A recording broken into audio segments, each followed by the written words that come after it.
दोस्तों कैसे हैं आप सब? राम जी की पाठशाला में आपका बहुत-बहुत स्वागत है। उम्मीद करता हूँ आप सब अच्छे होंगे और आपकी तैयारी बहुत ही बढ़िया ढंग से चल रही होगी दोस्तों, क्योंकि पेपर अब सामने है। 19 जून को ही एग्ज़ाम होने के 100% चांसेस अब मेरे को लग रहे हैं। दोपहर में मैंने एक वीडियो अपलोड की थी, जिसमें कुछ ना कुछ मतलब प्रॉब्लम्स थी। पर देखो अभी भी कुछ भी हो सकता है, पर आप लोगों को अपनी तैयारी 19 तारीख के हिसाब से ही लेके चलनी है। काफ़ी सारे लोग बोलते हैं कि सर आप क्या बात कर रहे हो? देखो भाई, टीचर्स को हर बच्चे का ध्यान रख के चलना पड़ता है, हर चीज़ों को देख के चलना पड़ता है। तो हम लोग उत्तर प्रदेश की योजनाओं को पढ़ रहे हैं, कल एक वीडियो डाली थी, आज एक वीडियो डाल रहा हूँ और आपको मेन-मेन योजनाएँ करवा रहा हूँ, बाकी क्वेश्चन्स में सब चीज़ें आपको मैं करवा दूँगा। देखो अगर आपको वीडियोज़ पसंद आ रही हैं, प्यार आ रहा है चैनल पे तो सब्सक्राइब भी कर दो यार और मैक्सिमम शेयर करो और अपना इसी तरह सपोर्ट जारी रखो, क्योंकि फ्री कंटेंट देने में बहुत ज़्यादा मेहनत लगती है और डेडिकेशन की ज़रूरत पड़ती है, जो आपके प्यार से ही संभव है। तो आप स्क्रीनशॉट लेते जाओ और मैं आपको पढ़ाता जा रहा हूँ। प्रमुख-प्रमुख योजनाएँ सब मैं आपको आज बता रहा हूँ। ठीक है। अपने नाम क्या पढ़ रहे हैं? उत्तर प्रदेश सरकार की योजनाओं को हम यहाँ पे समझ रहे हैं, ठीक है? और पहले 2 योजना ऐसी हैं, जो स्वास्थ्य योजना है, आपको समझनी है किसकी है? राज्य की है। स्वास्थ्य योजना है, ठीक है? पहली स्वास्थ्य योजना है वरिष्ठ नागरिक स्वास्थ्य बीमा योजना। कौन-सी योजना है? वरिष्ठ नागरिक स्वास्थ्य बीमा योजना, यानी वरिष्ठ नागरिक क्या होता है? Senior citizen. और सीनियर सिटीज़न आमतौर पर किस व्यक्ति को माना जाता है? आमतौर पर सीनियर सीनियर सिटीज़न की जो परिभाषा है, वो 60 साल या उससे ऊपर की आयु के व्यक्ति को सीनियर सिटीजन माना जाता है। तो वरिष्ठ नागरिकों के लिए एक स्वास्थ्य बीमा योजना है, इसको आपको ध्यान रखना है। ठीक है, जो स्वास्थ्य बीमा योजना है, ये 22 दिसंबर सन 2016 में लागू की गई थी। एक भाई हैं, उनका नाम मुझे अभी कुछ याद नहीं आ रहा है, ठीक है। तो वो मुझे बोल रहे थे कि सर आप डेट भी बताया करिए, मंथ भी बताया करिए। देखो दोस्त, जो भी चीज़ होती है, जो भी डेटा मेरे पास मैक्सिमम चीज़ें रहती हैं और वो सफिशिएंट होता है और वो सिग्निफिकेंट होता है, तो मैं आप तक ज़रूर पहुँचाता हूँ। पर ऐसा आप स्पेशली कह रहे हैं, तो मैं और भी चीज़ों पर ध्यान दे रहा हूँ और दूँगा। तो आप इसका ध्यान रखिए। तो एक कमेंट है, 1 सेकंड, एक कमेंट है भाई, ठीक है? एक कमेंट है, वो मेरे को सच में लेना पड़ेगा, आपको जस्ट 1 मिनट वेट करना पड़ेगा, ठीक है? 1 सेकंड बस आप वेट कीजिए। कल अपने मतलब एक रेगुलर व्यूअर हैं, उन्होंने बोला था कि एनएम का लाफिंग डोज़ है, इनका नाम है नमन मिश्रा। इन्होंने बोला था कि सर मेरा नाम ले लो, मेरे को बड़ा अच्छा लगेगा। तो नमन भाई, आपका भी नाम मैंने ले दिया है। तो ये मेरे दिमाग में एकदम से आ गया तो मैंने ले लिया। तो वरिष्ठ नागरिक स्वास्थ्य बीमा योजना 22 दिसंबर 2016 को लागू की गई और इसका प्रमुख उद्देश्य क्या था कि जो वरिष्ठ नागरिक हैं, उन लोगों को उपचार हेतु 30,000 रुपए की वित्तीय सहायता देना। देखो जब बुढ़ापा आता है तो आदमी खुद कमा नहीं सकता और सबके बेटे इतने अच्छे होते नहीं हैं कि उनका प्रॉपर्ली इलाज करवा पाएँ। तो जो व्यक्ति वरिष्ठ नागरिक हैं और वो बीमार यदि हो जाते हैं, तो प्रति व्यक्ति, है ना, परिवार क बात तो परिवार की हो रही है, चाहे उस परिवार में 1 वरिष्ठ नागरिक हो, चाहे 2 हो, चाहे 3 हो, तो प्रति व्यक्ति उस व्यक्ति को उपचार करवाने के लिए 30,000 रुपए तक की वित्तीय सहायता, 30,000 रुपए तक की नहीं, 30,000 रुपए की वित्तीय सहायता देने का प्रावधान है वरिष्ठ नागरिक स्वास्थ्य बीमा योजना, जो उत्तर प्रदेश की एक योजना है। अब इस योजना का लाभ उठाने के लिए शर्तें क्या-क्या हैं? तो सबसे पहली बात तो जो नाम से ही पता लग रहा है कि वरिष्ठ नागरिक होना चाहिए और वरिष्ठ नागरिक है तो आयु कितनी होनी चाहिए? आयु होनी चाहिए 60 साल या 60 साल से ऊपर, 60 या 60 वर्ष से ऊपर। पात्रता क्या है? मतलब ये तो पता लग गया 60 साल से ऊपर है, मान लिया बहुत अमीर आदमी है, गवर्नमेंट जॉब वाला है, पेंशन ले रहा है या कुछ भी है मामला, है ना? और संपन्न है तो फिर उसको इस योजना की आवश्यकता नहीं है। ये योजना के लिए जो पात्रता है, वो है या तो व्यक्ति बीपीएल परिवार का नागरिक हो या अन्य लक्षित वर्ग के चयनित परिवार हो, है ना? या तो बीपीएल परिवार हो सकता है या सरकार पर्टिकुलरली माने कि भाई एससी कैटेगरी के व्यक्ति होना चाहिए, एसटी कैटेगरी का व्यक्ति होना चाहिए या लक्षित जो भी कैटेगरी है, लक्षित जो भी परिवार है, लक्षित जो भी वर्ग है, उसका एक चयनित परिवार होना चाहिए वरिष्ठ नागरिक स्वास्थ्य बीमा योजना के अंतर्गत। देखिए दोस्तों, अगर आप पढ़ते रहेंगे, सब चीज़ों को समझते रहेंगे, तो निश्चित ही आपका कल्याण होगा, इसमें कोई भी दो राय नहीं है। और हिम्मत से जो उठकर हमेशा चलता है, कभी भी उसकी हार नहीं होती है, ये बात आपको ध्यान रखनी चाहिए। इवन मैं खुद आपके सामने बहुत बड़ा एग्जाम्पल तो नहीं हूँ, पर छोटा-सा हूँ कि मैं कभी भी हिम्मत नहीं हारता हूँ। ठीक है, मुझे भी बहुत कष्ट होता है, बहुत दिक्कत होती है मुझे भी। मैं बार-बार उठता हूँ, गिरता हूँ, उठता हूँ, गिरता हूँ, पर फिर भी मैं खड़ा हुआ हूँ। तो आप लोगों को भी हिम्मत करनी है, मैं भी आप लोगों के साथ हिम्मत कर रहा हूं। तो आगे देखते हैं। अगली योजना है अपनी हौसला पोषण योजना। ठीक है, नाम इसका ऐसा ही है, हौसला पोषण योजना। देखो ये योजना स्पेशली क्या है, आपको नाम से ही पता लग रहा है, पोषण योजना है, यानी कि न्यूट्रिशन से संबंधित योजना है कि कुपोषण के शिकार जो बच्चे हो रहे हैं और गर्भावस्था के दौरान महिला को अत्यधिक पोषण की आवश्यकता पड़ती है, तो कुपोषित बच्चों को और महिलाओं को, कुपोषित बच्चों को और महिलाओं को टारगेट करती हुई ये स्कीम सन 2022 में लागू की गई है।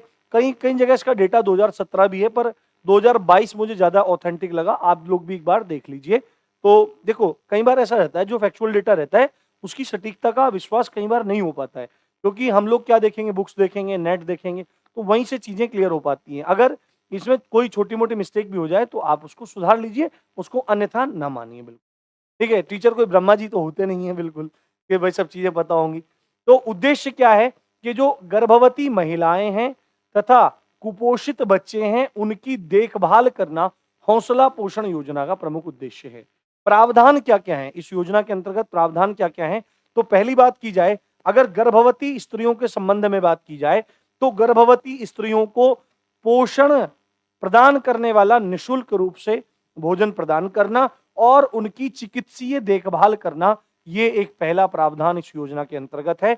और दूसरा जो प्रावधान है वह है, यदि कोई बच्चा कुपोषण का शिकार है, कुपोषित है, तो उस बच्चे को एमडीएम यानी मिड डे मील योजना के साथ साथ, मिड डे मील योजना के साथ साथ जो बच्चा कुपोषण का शिकार है और ना विद्यालयों में पढ़ता है, सरकारी विद्यालयों में पढ़ता है या सरकारी सहायता प्राप्त विद्यालयों में पढ़ता है, तो और मिड डे मील योजना के अंतर्गत वह मतलब लाभ उठा रहा है, तो नॉर्मली मिड डे मील योजना के अंतर्गत उस व्यक्ति को, उस बच्चे को भोजन मिल रहा है।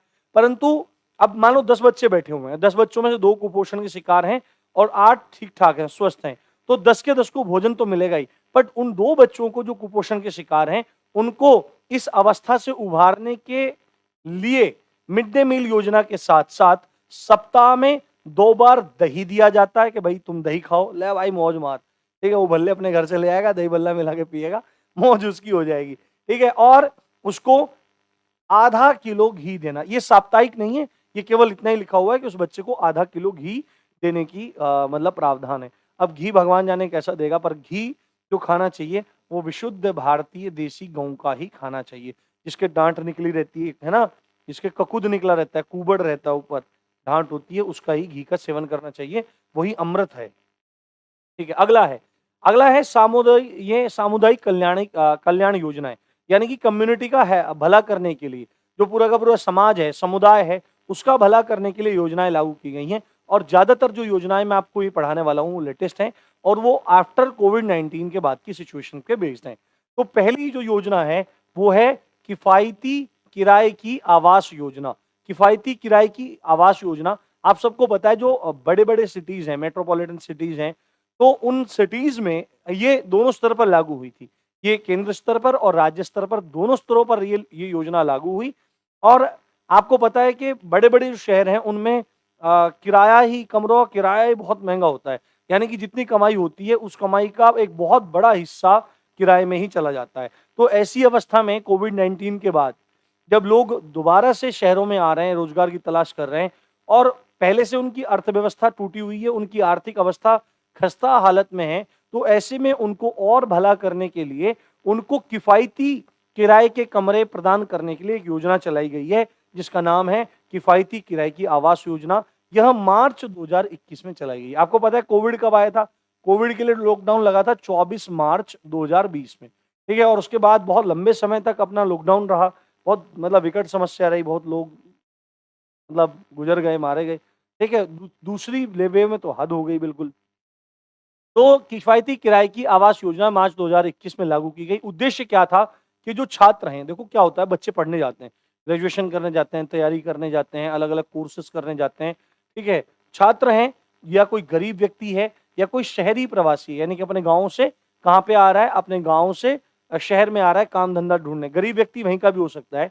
ऐसे लोगों को सस्ते किराए के आवास उपलब्ध कराना ही इस योजना का प्रमुख उद्देश्य है, ये आपको ध्यान रखना चाहिए। परंतु इस योजना का लाभ उठाने के लिए कुछ लोगों को प्राथमिकता दी जाती है, जिनमें से क्या है कि यदि कोई विधवा स्त्री है तो उसको प्राथमिकता दी जाएगी। ठीक है, यानी कि मकान है, एक एक शादीशुदा स्त्री है और एक विधवा स्त्री है।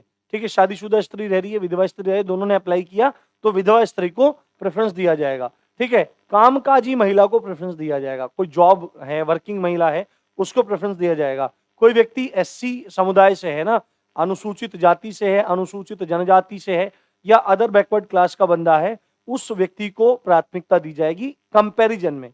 और अल्पसंख्यक समुदाय के लोगों को प्राथमिकता दी जाएगी, यानी कि पहले यदि इनमें से कोई व्यक्ति आता है ना, 10 आदमियों में से इनमें कोई है तो उस व्यक्ति को पहले किराए का कमरा दिया जाएगा, सस्ते किराए का कमरा, तब जाके आगे की बातें होंगी।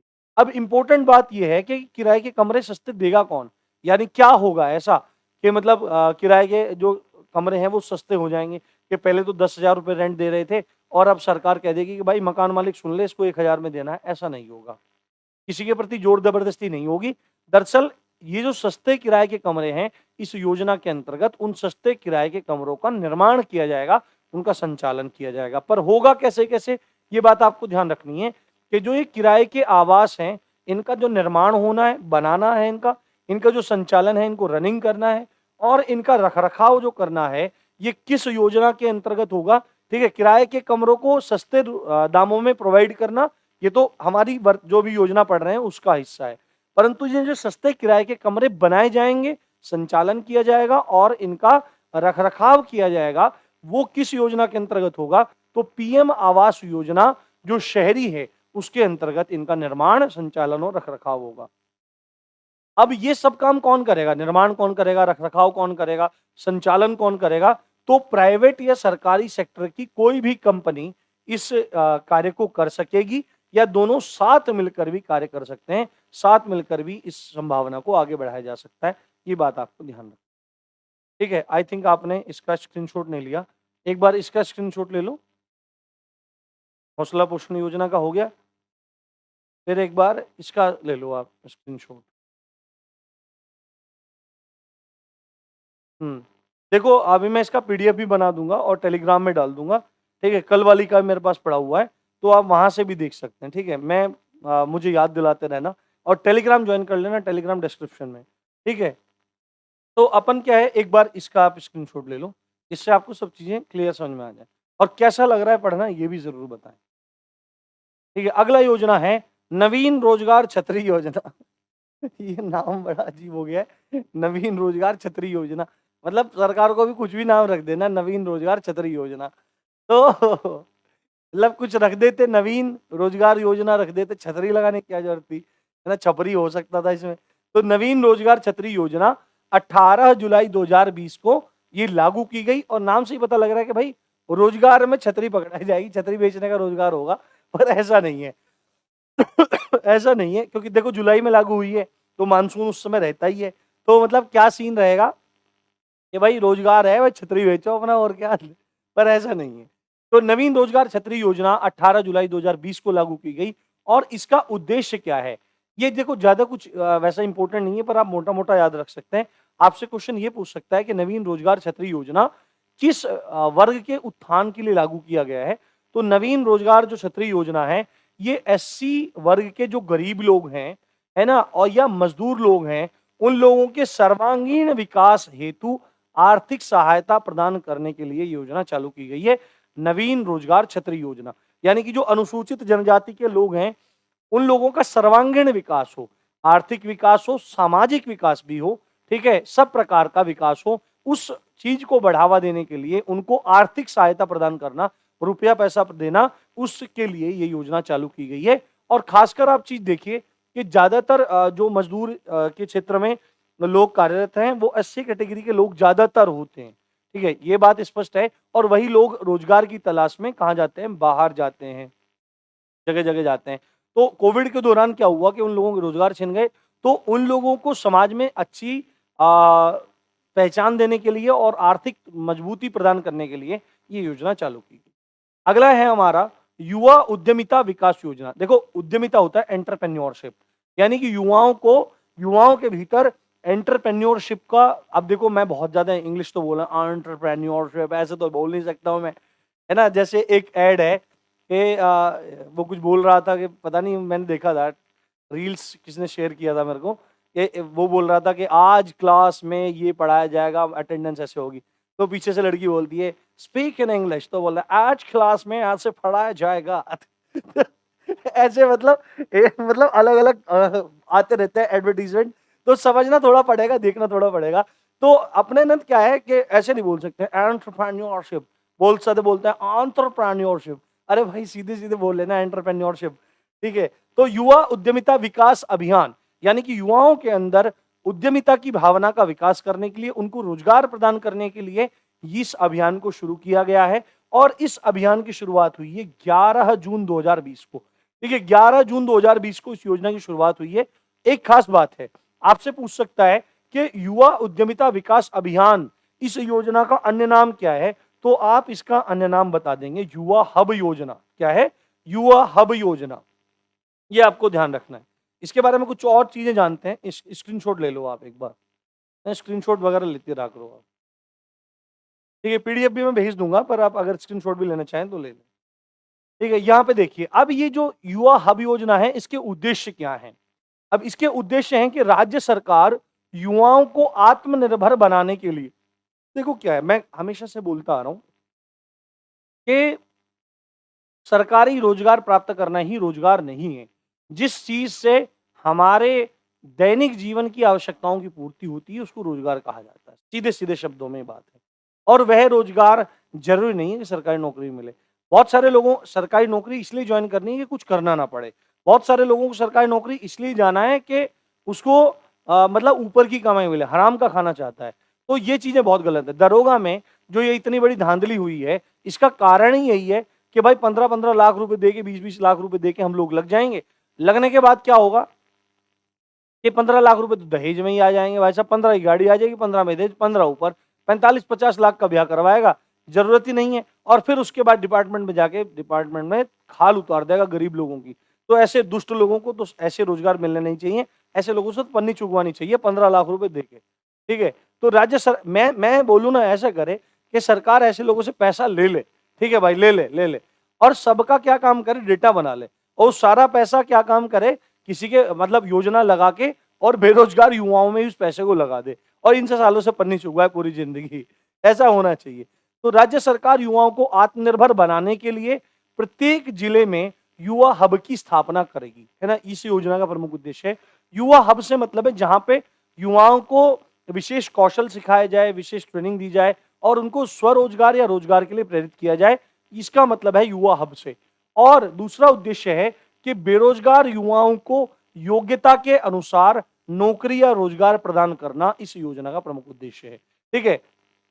पहले बुलाओ, ट्रेन करो, ट्रेन करने के बाद जिस भी हिसाब से वो बैठते हैं उस हिसाब से उन्हें नौकरियों पे भेजो, उस हिसाब से उनको रोजगार पे भेजो। देखो, विद्या का दान करना बहुत बड़ा दान है। सच में जो करता है उसको फीलिंग होती है। और सच में किसी को रोजी रोटी प्रदान करना, ये भी बहुत बड़ी बात है। अन्न देना, ये बहुत इंपॉर्टेंट, ठीक है। अगली योजना देखते हैं। अगली योजना है प्रभु की रसोई योजना। बड़ा सुंदर नाम है, फेवरेट, दिल को छा गया भाई, दिल को छा गया। प्रभु की रसोई योजना, है ना। I like it, I like it. देखो, किसी को भोजन करवाना बहुत इंपॉर्टेंट है और सरकार ये काम कर रही है कि प्रभु की रसोई योजना, अगस्त 2017 में यह योजना लागू की गई। हमारी पड़ोसी जिला है सहारनपुर। अच्छा, मुझे एक चीज पूछनी है, सहारनपुर जो जिला है उसकी सीमा कौन कौन से राज्य से मिलती है, ये आप कमेंट में मेरे को बताएंगे। तो सहारनपुर जो है बहुत मतलब बड़ा जिला है, बहुत अच्छा है, मंडल लगता है। और मुजफ्फरनगर भी सहारनपुर मंडल के अंतर्गत ही आता है। तो सहारनपुर में ये योजना शुरू की गई, निशुल्क भोजन योजना, ठीक है। यानी कि फ्री में खाना खिलाया जाएगा। तो आप यदि कभी आओ तो हम भी चलेंगे कभी कभी निशुल्क भोजन का सेवन करने, ठीक है। तो उद्देश्य क्या है कि गरीब वर्ग के जो लोग हैं उनको दिन में एक बार निशुल्क रूप से भोजन दिया जा सके, ये इस योजना का प्रमुख उद्देश्य है। ये बात आपको बहुत अच्छे समझनी है। और अब अंतिम योजना समझ रहे हैं, वो है आदर्श नगर पंचायत योजना। यानी नगर पंचायत आपको पता होगा, ठीक है। नगर पंचायत, नगर पंचायत का क्राइटेरिया क्या है, ये भी आप मेरे को कमेंट में बताएंगे। तो देखो, देश में बहुत सारे जिले हैं, देश में बहुत सारे जिले हैं, तो बहुत सारे तहसीलें हैं, उसके बाद विकास खंड हैं और नगर पंचायतें हैं। तो नगर पंचायत साफ सुथरी रहे, उसमें जो अवसंरचना है, जो इंफ्रास्ट्रक्चर है, ठीक है, जो उसमें अवस्थापना है, उसका बेहतर तरीके से विकास हो सके। देखो अवसंरचना में क्या आता है कि संचार हो गया, सड़क हो गया, ठीक है, स्कूल्स हो गए, बिल्डिंग हो गया, ये सब चीज है, ये अवसंरचना में आता है। तो अवसंरचना का, अवस्थापना का, इंफ्रास्ट्रक्चर का बहुत बेहतर ढंग से विकास हो सके, तो ऐसा करो कि नगर पंचायतों के अंदर होड़ लगा दो कि भाई कौन बेहतर काम करेगा, कौन बेहतर काम करेगा, और पूरे देश में से, है ना, पूरे देश में से क्या काम करो, पूरे देश में से एक नगर पंचायत को उठाओ। उसी चीज को यूपी ने भी लागू किया, 2007-8 में ये चीज लागू हुई। और इसका उद्देश्य क्या है कि ग्रामीण जो इंफ्रास्ट्रक्चर है, रूरल इंफ्रास्ट्रक्चर है, ग्रामीण अवस्थापना है, उसको बहुत ज्यादा बढ़ावा देना। देखो कोई भी चीज कब ज्यादा बेहतर होती है, जब उसको कंपटीशन में लाया जाता है। ठीक है, आप भी पकोड़े बना रहे हैं, मैं भी पकोड़े बना रहा हूं, तो पकोड़े उसके ज्यादा बिकेंगे जिसके टेस्टी होंगे। ठीक है, दूसरी शर्त है पकोड़े उसके ज्यादा बिकेंगे जिसके सस्ते होंगे। ठीक है, अगर आपके टेस्टी हैं, आप दूसरे के सस्ते हैं तो टेस्टी वाले के थोड़े से क्या हो सकते हैं, ज्यादा बिक सकते हैं, सस्ते की तरफ भी लोग जा सकते हैं अगर ठीक ठाक टेस्ट है। बट अगर ऐसा हो कि कंपटीशन हो जाए कि दोनों ही टेस्टी बना लेने लगे, तो दोनों में कंपटीशन हो जाएगा, बट उसमें जीत कौन जाएगा, जो सस्ते बेचेगा। तो जिस भी चीज में बेहतरी करनी है उसमें कंपटीशन खड़ा कर दो।